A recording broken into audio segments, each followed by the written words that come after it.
É isso aí, amigos, mais um vídeo aqui com Ed Moreno, fatos, informações e opiniões no YouTube. Você pode participar, né, clicando aí no joinha, dando o seu like, compartilhando, pode também comentar, ficar à vontade, né, e se inscrever no canal é muito importante. Então vamos pedindo a sua ajuda aí, você que está assistindo aí pelo WhatsApp, né, você pega lá no link, entra no link do YouTube, faz a sua inscrição, é só ter o Gmail ali, tá linkado, pronto, já está inscrito, né?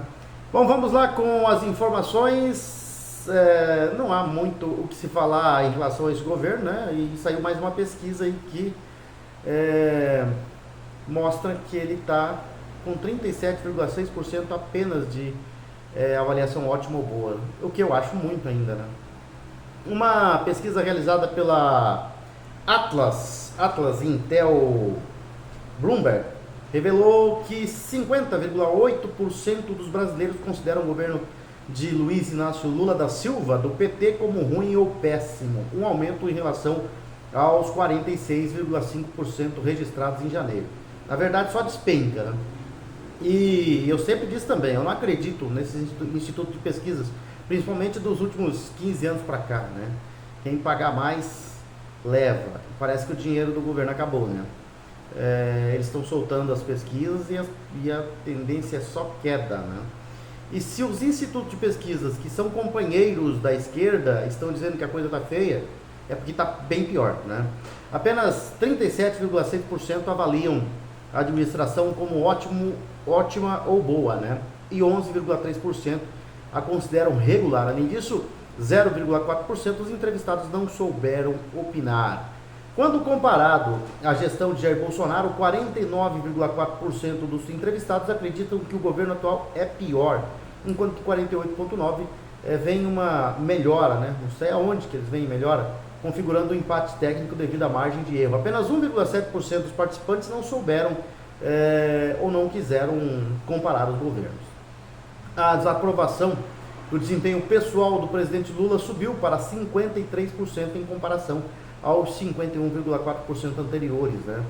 E a aprovação manteve-se praticamente estável em 45,7%. E a pesquisa foi realizada com 5.710 brasileiros adultos entre os dias 24 e 27 de fevereiro, com um nível de confiança de 95%, em uma margem, né, de erro de 1 ponto percentual para mais ou para menos. O levantamento também destacou as áreas em que o governo Lula é visto de forma mais positiva em comparação ao governo de Bolsonaro. Em moradia, 50% dos entrevistados enxergam melhorias, enquanto os direitos humanos e igualdade racial foram avaliados positivamente por 52% e as relações internacionais 51%. Nada mudou, né? Está muito pior. A administração atual foi criticada em segurança pública. Na verdade, eles não gostam mesmo de segurança. Aliás, eles não gostam do povo da segurança pública, né? Dos gestores, dos integrantes de segurança pública. É um povo, polícia militar, bombeiros, né? As forças armadas, né? Polícia civil, polícia federal.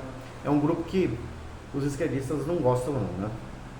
E foi criticado em segurança pública em que 50% da população consideram pior impostos e carga fiscal, com 52% de avaliação negativa, e controle de gastos públicos, né, vistos negativamente por 53% dos entrevistados. Entre os principais erros do governo Lula, segundo a pesquisa, estão o imposto sobre compras internacionais de até $50, desaprovado por 64%, e a cota de emprego para detentos em regime semiaberto ou ex-detentos, criticada por 51%. Críticas ao Banco Central também foram vistas como erro por 51% dos participantes. Os acertos apontados pelos entrevistados incluem a gratuidade na farmácia popular, que não adianta nada, né? Com os impostos dos medicamentos, e foi aprovada por 85% da pesquisa. A proposta de isenção de imposto de renda para quem ganha até R$5.000 mensais, né, que obteve 78% de aprovação, embora ainda não tenha sido implementada. A retirada de garimpeiros de terras indígenas foi elogiada por 73% dos entrevistados, né? e despenca, né? É um governo que despenca, né? E na verdade a gente vê aí a grande mídia, né, tentando dourar a pílula, tentando passar pano para esse governo, mas não dá não, né? Não tem como. Vai ser muito complicado, né? Muito complicado aguentar esse ano aqui com esse governo. Muita coisa para acontecer aí, né? Por exemplo, né, nós temos aí a condenação do Bolsonaro, né? Não é nem julgamento, não vai haver julgamento, é uma condenação, né? O Moraes está trabalhando para essa unanimidade aí da condenação do Bolsonaro. Porque, aliás, a defesa do ex-presidente Jair Bolsonaro enviou, né, ao Supremo Tribunal Federal, na noite de ontem, uma lista com 11 testemunhas para o processo em que ele é acusado, né, pela Procuradoria-Geral da República de suposta tentativa de golpe de Estado. O documento foi protocolado dentro do prazo estabelecido pelo ministro relator Alexandre de Moraes. Entre os indicados estão figuras que integraram o governo Bolsonaro, como o governador de São Paulo, Tarcísio de Freitas, do Republicanos, que atuou como ministro da Infraestrutura, e o ex-vice-presidente e atual senador Hamilton Mourão, do Republicanos do Rio Grande do Sul, e o senador Ciro Nogueira, do PP do Piauí, ex-ministro da Casa Civil.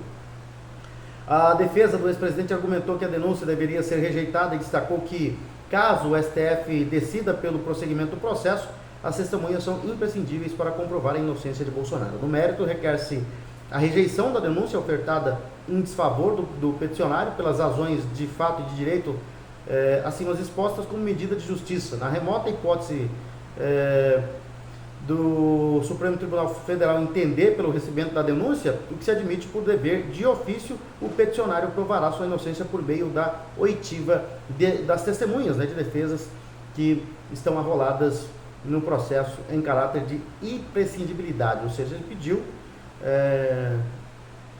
que, né, dentro da defesa, né, a defesa enviou ao Supremo uma lista com 11 testemunhas para o processo em que o ex-presidente Jair Bolsonaro nesse processo ridículo, né, que ele vai ser, né, denunciado e ele é acusado de golpe de Estado. Vamos ver quem são a lista apresentada ao STF. Amaury Feres Sade, Coronel Wagner Oliveira da Silva, Renato de Lima França, General Eduardo Pazuello, Senador Rogério Marinho, General Hamilton Mourão, hoje senador, né? Senador Ciro Nogueira, Governador Tarcísio Gomes de Freitas, de São Paulo, o Senador Gilson Machado, General Marco Antônio Freire Gomes, Brigadeiro Carlos de Almeida Batista Júnior, General Júlio César de Arruda e Jonatas Assunção Salvador. A defesa agora aguarda a decisão do STF sobre o pedido e a eventual convocação das testemunhas, né? Não dá nem para comentar isso aí, porque isso aí é o que eu falo há algum tempo, não é julgamento, é uma condenação, né? E é preciso fazer alguma coisa antes, porque nós já sabemos o resultado desse julgamento aí, né? Bom, e no meio internacional, as atenções sempre voltadas para os Estados Unidos, com o Trump dando aí uma canseira, né, e uma lição nos países de esquerda, principalmente. O presidente dos Estados Unidos, Donald Trump, ele afirmou que ter dado início, né, ao processo de recuperação do Canal do Panamá, em cumprimento a uma promessa de campanha de trazer a hidrovia de volta à influência americana. A declaração foi feita após o acordo firmado na terça-feira, dia 4 de março, pela gestora de ativos americanas BlackRock, que adquiriu portos na região do canal pertencentes a uma empresa de Hong Kong. E o canal foi construído, segundo Donald Trump, por americanos e para americanos. Outros podiam usá-lo, mas ele custou muito sangue americano, segundo a afirmação do presidente Donald Trump. O Canal do Panamá foi transferido para controle total do governo panamenho no final de 1999, conforme tratado firmado entre os dois países nos anos 70. Entretanto, Trump considera que o acordo foi violado gravemente e reiterou aí a sua intenção de reverter a situação. Segundo ele, os Estados Unidos não deu o Canal do Panamá à China, deu ao Panamá e quer agora ele de volta, né? E vai ter de volta, e o teremos de volta. Essas foram as falas aí do Donald Trump. Desde a campanha presidencial e sua posse, Trump tem mencionado a necessidade de retomar o controle da hidrovia. argumentando que a China, por meio de participações em operações portuárias, exerce crescente influência sobre o canal. O acordo recente reforça a estratégia do governo americano de reaver posição estratégica na região. Nada mais justo, né? Foi feito pelos americanos e, como ele disse, não foi dado à China, foi dado ao Panamá. E se o governo de esquerda da época deu o canal do Panamá à China, está errado, está de volta aí, tem que devolver aí ao Panamá, né? E ele declarou isso, né, em campanha, e ele disse que ia retomar o canal do Panamá. E eu disse desde o começo também que, primeiro, Donald Trump resolveria os problemas internos, como está resolvendo. Depois viria ao canal do Panamá, onde já declarou, né, e o governo atual do Panamá, né, não deve causar problemas, até porque não aguentaria também, né. Aí retoma o canal do Panamá e vem descendo, né, Venezuela ou Brasil. Aí ele escolhe depois, né, Venezuela ou Brasil, Venezuela ou Brasil. No Brasil, já de alguma forma eles estão agindo, né, então talvez a tirania seja a primeira tirada aqui do Brasil do que lá na Venezuela. Vamos ver aí o que vai acontecer. Mas a gente já sabia que isso poderia acontecer, né? Em relação ao canal do Panamá, surpresa zero, porque ele prometeu isso, né? E a Venezuela também, ele prometeu uma solução para o povo venezuelano. Então, está passando pelo canal do Panamá, resolvendo ali, baixa para a Venezuela ou vem diretamente para o Brasil. E falando ainda em Trump, a decisão do presidente dos Estados Unidos, Donald Trump, de impor tarifas de 25% sobre importações do México e do Canadá, além de dobrar as taxas sobre produtos chineses, desencadeou reações e surtos imediatos, né? A medida entrou em vigor e aprofunda a tensão comercial entre as nações. E claro, essa informação, né, do Trump encurralando aí Canadá, México e China de uma só vez, né, vai repercutir bastante aí, né, e nós estaremos atentos a essas informações. E vamos aqui continuar vamos agora falar voltar para aquele assunto do Bolsonaro, porque nós estivemos ali falando das testemunhas, né, que a defesa de Bolsonaro deve chamar aí, né, para o julgamento. O advogado do ex-presidente Jair Bolsonaro, Paulo Cunha Bueno, fez duras críticas ao Supremo Tribunal Federal ontem, alegando que a defesa do ex-mandatário enfrenta restrições no acesso às informações do processo em curso na corte. Em publicações nas redes sociais, ele denunciou o que classificou como um cerceamento contínuo da atuação de defesa. Isso já está acontecendo faz tempo, né? Bueno destacou que protocolou, dentro do prazo estabelecido pelo ministro Alexandre de Moraes, a resposta formal à acusação apresentada pela Procuradoria-Geral da República, e o Bolsonaro, como eu já disse, é investigado por suposto envolvimento em uma tentativa de golpe de Estado. E o advogado apontou irregularidades, está cheio de irregularidades do STF, né? Totalmente irregular, né? A começar pelo Alexandre de Moraes.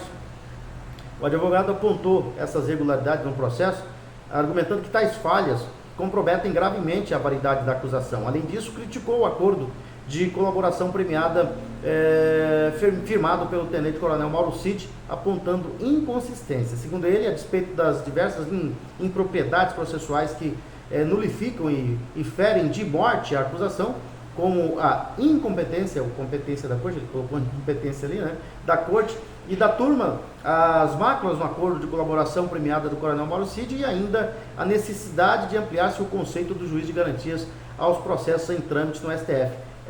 Bem de se ver que o cerceamento a que a defesa vinha e continua a ser submetida representa, por sem dúvida, a chaga mais profunda, né, de uma das ações mais emblemáticas da história jurídica do Brasil, segundo o advogado. Ele também denunciou a falta de acesso ao conjunto completo das provas colhidas na investigação, afirmando que somente parte do material foi disponibilizado à defesa. A defesa ressente-se e padece da falta de acesso à integralidade dos elementos colhidos na investigação, sendo-lhes disponibilizadas só e somente aqueles previamente selecionados pelas autoridades de persecução penal, segundo disse o advogado de defesa de Bolsonaro. Por fim, Bueno reforçou que o direito à ampla defesa é essencial à democracia e criticou o que chamou a ação de ação penal semi-secreta, né? E é isso que vem acontecendo. E vai acontecer, né? E vai seguir acontecendo. E a brasileira Flávia Cordeiro Magalhães, naturalizada norte-americana, vive há 22 anos nos Estados Unidos e trabalha como governanta. Foi nessa profissão que Flávia garantiu os recursos necessários para a criação de seu único filho, atualmente com 18 anos. Um post publicado na rede social X, enquanto estava nos Estados Unidos e sua entrada no Brasil com um passaporte norte-americano, foram os fatores que levaram à descoberta de um mandado de prisão contra Flávia Magalhães. O pedido foi emitido pelo Supremo Tribunal Federal, a pedido de Alexandre de Moraes. Na entrevista que a Flávia Magalhães deu à revista Oeste, ela conta em detalhes como descobriu que seu passaporte brasileiro havia sido suspenso por ordem do ministro Alexandre de Moraes e sem nenhuma notificação nem possibilidade de defesa. Então, é aí onde vai ser o calcanhar, um dos pontos fracos do calcanhar de Aquiles aí de Alexandre de Moraes. Mexeu onde não podia, né? Quis mandar até em cidadão norte-americano, que postou, né, algumas coisas lá dos Estados Unidos. Bom, vamos para a parte esportiva agora do nosso Fatos, Informações e Opiniões. Nós temos aqui os campeonatos regionais chegando aí na sua fase final já, né? Alguns já estão nos primeiros jogos da decisão e outros em semi e quartas de final. No Campeonato Paulista nós teremos em jogo único semifinais, né? Com um jogo no domingo e o outro na segunda-feira. No domingo tem Corinthians e Santos na Neoquímica Arena. O Corinthians, depois de ter tomado 3-0 do Barcelona do Equador, vem de cabeça quente, né? De cabeça inchada, né? Para o jogo contra o Santos. E precisa ganhar porque o seu torcedor comparece, né? O torcedor do Corinthians comparece. O time pode estar mal, eles vão incentivar por 90 minutos, mas se não conseguir a classificação nesses 90 minutos, aí o bicho pega, né? Então o Corinthians joga na Neoquímica Arena, no seu estádio, como mandante, às 17h30 contra o Santos, por uma vaga na final do Campeonato Paulista. E na segunda-feira, às 20h35, no Allianz Parque, o Palmeiras recebe o São Paulo, né? E aí é aquela história do confronto, né? O Corinthians, se passar, joga a decisão no seu estádio. Primeiro jogo fora e o segundo jogo no seu estádio para decidir o título do campeonato. Se o Santos passar, se o Santos passar, ele vai ser o visitante, né? Vai ser primeiro o mandante, depois o visitante, né? Faz o jogo como o jogo final como o visitante, porque ele tem pior campanha aí que São Paulo e Palmeiras, né? Então quem passar ali, se o Santos passar, o Santos vai decidir o segundo jogo. Primeiro jogo em casa, o segundo jogo fora de casa. Aqui aqui não, né? Vamos ainda no Campeonato Carioca. Daqui a pouco a gente fala do Campeonato Sul-Mato-Grossense. Campeonato Carioca, semifinais, né? Jogos da volta já da fase semifinal do Campeonato Carioca. Nós vamos ter o Flamengo jogando contra o Vasco no Maracanã, 17h45, 16h45, né? Horário do Mato Grosso do Sul. E nesse jogo aí o Flamengo é o mandante. Ganhou o primeiro jogo, que foi disputado no sábado passado no Engenhão, né? Ganhou o primeiro por 1-0 e agora joga pelo empate contra o Vasco da Gama para se classificar à final do Campeonato Carioca. O Fluminense faz o jogo da volta contra o Volta Redonda lá no estádio Raulinho de Oliveira, em Volta Redonda, né? O primeiro jogo, o tricolor das Laranjeiras ganhou por 4-0, está com a vaga praticamente garantida na final, o time do Fluminense. No Campeonato Gaúcho, primeiro jogo da final, Grenal, né, na final do Campeonato Gaúcho, nós teremos na Arena do Grêmio, às 16h45, o Grêmio recebendo o Internacional. Aí o jogo da volta vai ser no domingo, dia 16, com o Inter no Beira-Rio jogando como mandante contra o Grêmio para decidir o campeão gaúcho. E aqui no Mato Grosso do Sul nós teremos jogos de volta aí das quartas de final, né? Nós tivemos na quarta-feira os jogos de ida da fase de quartas de final. A Águia Negra ganhou do Dourados por 2-1, né? E com isso vai fazer o jogo da volta no domingo, às 15h30, no Fred Saldívar, no Douradão, jogando pelo empate, né? O time do Águia Negra. Vamos ver o que acontece aí, se o Dourados consegue reverter essa derrota para o Águia Negra ali no Douradão, domingo, às 15h30. Também no domingo, nós teremos o outro jogo, só que um pouquinho mais tarde, às 16 horas, né, o outro jogo da semifinal. O Operário joga de forma mais tranquila, ganhou fora de casa, né, no estádio Lertão do Costa Rica por 1-0, e joga como mandante nas Moreninhas, né, pelo empate para chegar aí a semifinal do Campeonato Estadual do Mato Grosso do Sul. E aqui por Ponta Porã nós teremos aqui, vamos ver aqui, os jogos da Copa Internacional, a 9ª Copa Internacional dos Veteranos da Fronteira, e também teremos aí os jogos da Taça dos Campeões, né? A Taça dos Campeões, que está em sua 7ª edição. Vamos conferir a rodada então desses dois campeonatos que estão em andamento aqui em Ponta Porã. Os dois são no domingo pela manhã, né? No campo do estádio Aral Moreira, o primeiro jogo pela Copa Internacional dos Veteranos da Fronteira, o Cinquentão 2025, tem o Cascudinho, o SEC Cascudinho enfrentando o time da Seva. No segundo jogo, o jogo marcado para começar às 8 horas, né? Com provavelmente 15 minutos aí de tolerância só para o primeiro jogo. O Sampaio, no segundo jogo, vai enfrentar o Sangapuitã 5.0, né? E o Tereré Esporte Clube, no terceiro jogo, vai jogar contra o Unido dos Ipês. Nesse grupo aí, a folga da rodada é do Nosso Lar. E aí lá no campo do Zé Balão, lá no antigo campo da Noroeste, do lado do 4º Batalhão de Polícia Militar, ali do Castelinho, o primeiro jogo vai ser entre Sport Sócio Coetê Master contra o ATA. Depois, no segundo jogo, o Primavera Master vai enfrentar o Marambaia. No terceiro jogo, o Sport Nortenho enfrenta o Arsenal FC 50. E no último jogo da rodada, o Los Magos Sêniors vai enfrentar o Sport Braga. Pela Taça dos Campeões, lá no Campo do Vicente, primeiro jogo às 8 horas da manhã, o Amistad Uno enfrenta o Grande Porã CCA Esportes. Segundo jogo vai ser entre Los Magos Futebol Clube e Seva Peroli. Depois, no terceiro jogo, o Cerro Corá joga contra o Pratos Robocop.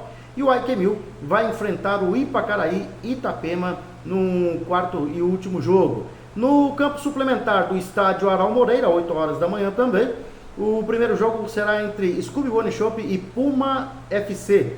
Depois jogam Porã Motos e Sport Alicate.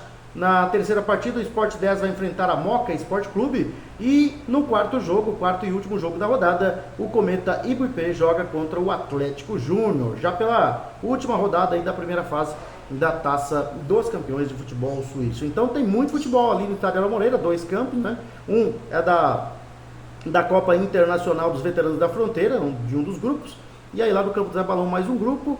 Depois na Taça dos Campeões, campo suplementar do estádio Aral Moreira tem 4 jogos, e lá no Campo do Vicente, no Jardim Planalto, né, tem mais 4 partidas.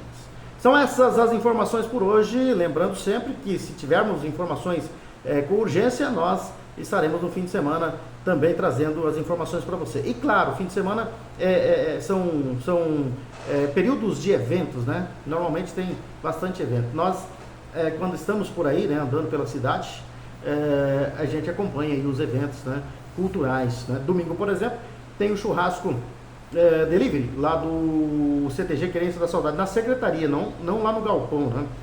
Aqui na secretaria.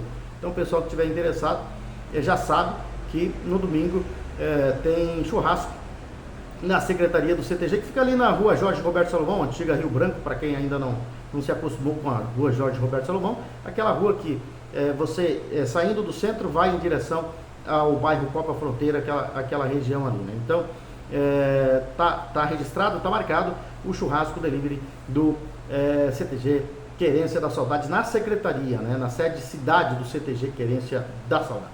São essas as informações. Nós voltaremos a qualquer momento com alguma informação urgente ou na segunda-feira, né, com mais informações aqui para vocês que estão gostando bastante. Eu estou vendo aí o pessoal curtindo bastante, distribuindo e compartilhando muito no WhatsApp, né, os vídeos de Ed Moreno aqui no Fatos, Informações e Opiniões no YouTube. Isso é muito bom, eu agradeço a todos e continuo, né, pedindo aí o apoio de todos que têm nos acompanhado desde o início, no dia 29 de novembro, quando nós começamos os vídeos por aqui, né?